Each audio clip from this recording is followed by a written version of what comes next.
Now, Stephen Conroy, I spoke in my editorial about what's going on in India. It's horrible to see, but the Prime Minister, in my view, has made a decision. I think it's the right decision by putting a pause on direct flights until next month. What's your sense of that? I mean, I don't want you to wear your political hat as much as your common sense hat, if you're happy to. Yeah, look, I mean, the situation in India is tragic. It's overwhelmed their health system, it's overwhelmed their government, and, you know, the sort of numbers that are dying are just horrifying. I think you made the point the government's caught. I don't quite think it's caught in the way you've described it, though.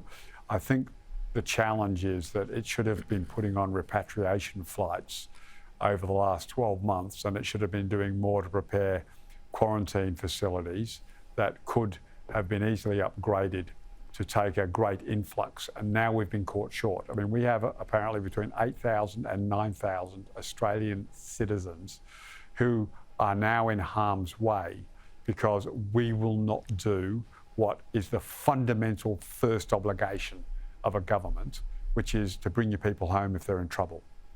So I think the government have been caught by being unwilling to play a role in quarantine, unwilling to say, we'll get you home, we'll send the planes, we'll hire Qantas. And I just don't remember John Howard saying, it's the states that decide who comes to this country.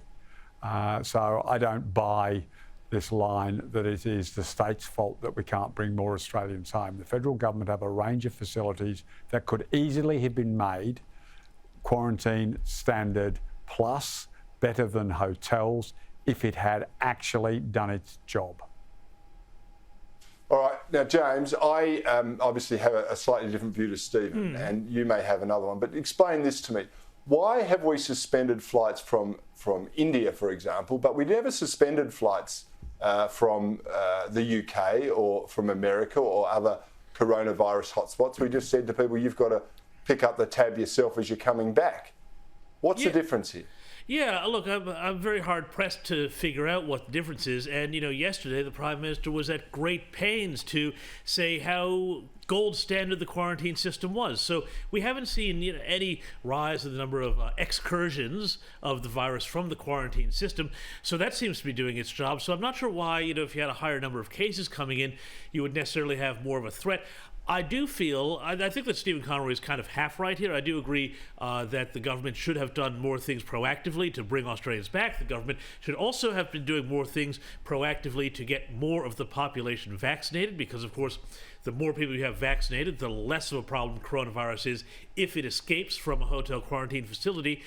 But the big problem right now is that he cannot risk anything getting out in Perth or someplace like that, because the second it does, you know, he gets the blame.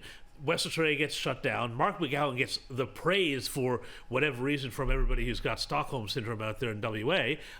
And so he is in a political dilemma. Now, you know, whether or not he could have had, you know, RAF bases set up or, you know, other immigration detention facilities set up, maybe not. But I do think that at this point, it does feel like a bit of a knee-jerk reaction because, you know, on some level here, the states do hold the whip hand.